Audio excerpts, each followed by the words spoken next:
Southeast Michigan getting a moment to collect itself this evening after we got hammered by some storms a little while ago. There's some widespread power outages and another round of storms coming overnight. Yeah. Andrew's got our forecast in just a moment, but right off the bat here, we want to get to Victor Williams. He's live on the scene of a major problem happening in Milan. Victor, what's going on out there? Yeah, so right now we are near the intersection of Ideal and Dexter. Take a look at this huge tree that has now fallen down as a result of the storm passing through. So much damage has also happened as a result. Take a look at the power line right here. If you guys walk right with me, you'll notice also the wooden post that power line usually is on right here hanging in the middle of the street. Now this tree also ended up falling on top of a business that you see right across the street as well. But more damage that you'll see is the root of the tree. Take a look at this sidewalk that has now been lifted up as a result. Thankfully, this home was not affected whatsoever, but the man inside, he tells us what this was like. The skies went really dark. I was showing my wife how dark it was outside, and then all of a sudden you just hear the wind gust. And we went straight to the basement. We were trying to get out of there. I thought it was a tornado or something. And then I looked back up and saw the lights, the police lights at the sign shop across the street. And so I came out and saw it was hectic. You can see chaos. So it's really going to take a lot to recover from this. On top of that, I'm told that this entire area is without power, so we're going to be talking to more people, looking at more damage, and we'll have that for you later on tonight. In the meantime, we are live in Milan. Victor Williams, Local 4. All right, Victor, if you've lost power at your home, you're one of many in Southeast Michigan right now. That's right. DTE says some 380,000 of its customers, that's around 17%, are currently without power, and they've brought in crews from out of state to try to help restore it. You can see on this outage map, just about every county except for Macomb County has large pockets without electricity. Able to capture just the power of these storms, how they seem like tornadoes. This is all straight line wind damage across a wide area of Southeast Michigan, indicated here by all these little white circles. Each one of those white circles is a storm report that's in Detroit and also other parts of Southeast Michigan. Like over here in portions of Wayne County, right around Romulus, at least 3 storm reports that have come in from the National Weather Service and from many viewers that are out there, including areas just south of I-94, including areas like Romulus, where a large tree about 1.5 feet in diameter reported down.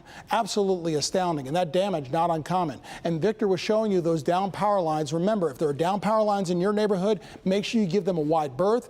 Obviously keep everyone, kids, pets, adults, away from them because they still can be dangerous, and make sure you alert the authorities as soon as you can. And we still have more stormy weather to come. Farther to our north and west, we have a line of showers and thunderstorms responsible for a tornado watch that is still out for parts of Wisconsin. You can see that here on Storm Tracker 4 as well. Here, I'll switch over to the U.S. radar and show you some of the storm activity that's occurring there. Nothing in the way of tornado warnings as of yet. Remember, a watch means a tornado warning is possible. A warning means that it's actually occurring. Southeast Michigan as we go into later on tonight. Right now, it's still pretty far away. Lots of real estate to cover, but it will cover that ground over the next few hours. Here's some more damage that was reported over in Howell. Thanks to our Local 4 Storm Pins viewers and users for sending this in. As you survey damage, make sure you do it safely. But remember, you can contribute as well by downloading the Local Forecasters app and show pictures around your neighborhood as well. But remember, safety first, especially later this evening and certainly tonight. By the time you join us at 11 tonight, that's when round 2 starts to arrive with strong storms and an isolated tornado not out of the question, but not a guarantee either. It'll be gone by much of that stormy weather gone by 3 a.m. We'll talk more about this and your full forecast coming up. All right, Andrew, looks like it's going to be a long night ahead. Well, the strong storms we just saw sent a tree crashing down on top of a garage. Yeah, this happened on Garfield near Telegraph in Grand River in Redford Township. Thankfully, nobody was hurt, but neighbors described what they saw. All the trees out there, they were all spinning and the rain was coming down. And then I heard the crash, so then I came out to the back and I looked and I said, oh my goodness. So I looked down and it was like a war zone. Yeah, and then the power went out. Now moving over to Clawson, where a tree destroys part of a home. This is video from the area of Tecumseh near 14 Mile and South Main Street. We're working to find out if anyone was hurt in this incident. Breaking right now, the northbound lodge at Glendale is closed as state police investigate a road rage shooting. This all happened around 3:45 this afternoon. Nobody was hurt. The troopers are on the freeway collecting evidence there. They say the suspect was last seen on the Davison near Rosa Parks. A homicide investigation is underway tonight on Detroit's west side. The victim is a 2-year-old child. The investigation began this morning at an apartment complex on Greenfield, right near the Plymouth Road intersection. One person is being held for questioning, and homicide detectives are working to learn more about what led to that child's death. In more news today, the Senate has passed the massive $1.2 trillion infrastructure deal, and tonight we're learning how the governor plans to use some of that money to make good on her big campaign promise. You remember the one about fixing the damn roads. Our consumer investigator Hank Winchester is live. Hank, this is really big for the state and for Governor Whitmer, really. Kimberly, it really is. You know, at the end of the day, everybody in Michigan agrees the roads here, well, they're a mess. They need to be fixed. But there's been so much debate about how to pay for it. And honestly, the governor hasn't been living up to her campaign promise. Now she's got this huge amount of federal money to fix the damn roads, but will she really get the credit? Today, President Biden, with strong support from Governor Whitmer, praising the infrastructure bill, eager for the next step and also eager for that work to get underway. A significant milestone in the road toward making what we all know are long overdue and much needed investments. Now, the Infrastructure Investment and Jobs Act takes a big step toward helping Michigan modernize and develop the infrastructure we need to effectively connect our communities and continue our economic jumpstart. Here's a look at the deal. We're talking about $1.2 trillion. $7.3 billion would make its way to Michigan for road repair, $550 million for bridge repair in our state, $100 million to expand internet coverage across Michigan, and $7.5 billion used to build car charging stations nationwide. Good news for the automakers. The massive amount of money is great news on many different levels for Governor Whitmer, who recently has been posting videos like these showing her doing some road work on social media and sharing her thoughts on Twitter. You may remember Whitmer ran on the promise to fix the damn roads. Like fixing the damn roads. However, her road plan stalled. Then the pandemic hit. Now the new infrastructure deal, along with her own budget, may help get some of that work done finally. The governor also just announcing road funding grants geared towards repair in smaller Michigan communities.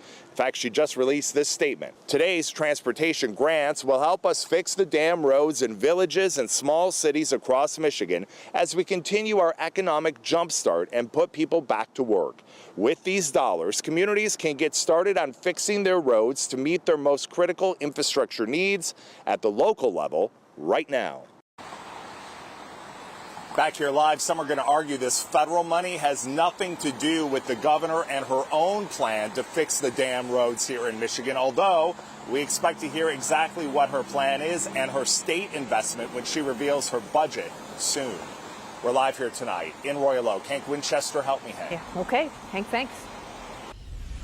Now to the latest coronavirus headlines. We just got new numbers from the state.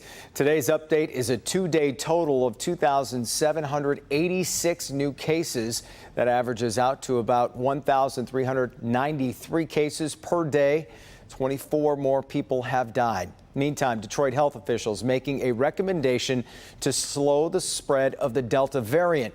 And that recommendation is everyone should wear masks inside, even the vaccinated.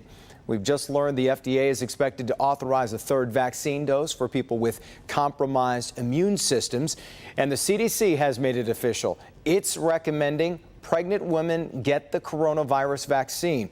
The CDC says scientists analyzed data, safety data involving nearly 2,500 pregnant women who received an mRNA COVID-19 vaccine before 20 weeks of pregnancy and did not find an increased risk for miscarriage.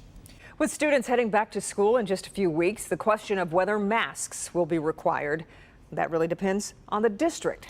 Detroit Public Schools Community District announced today masks will be required for everyone inside buildings and on buses. Utica schools will not require face coverings. In Dearborn, they're still deciding and will make an announcement closer to the start of school.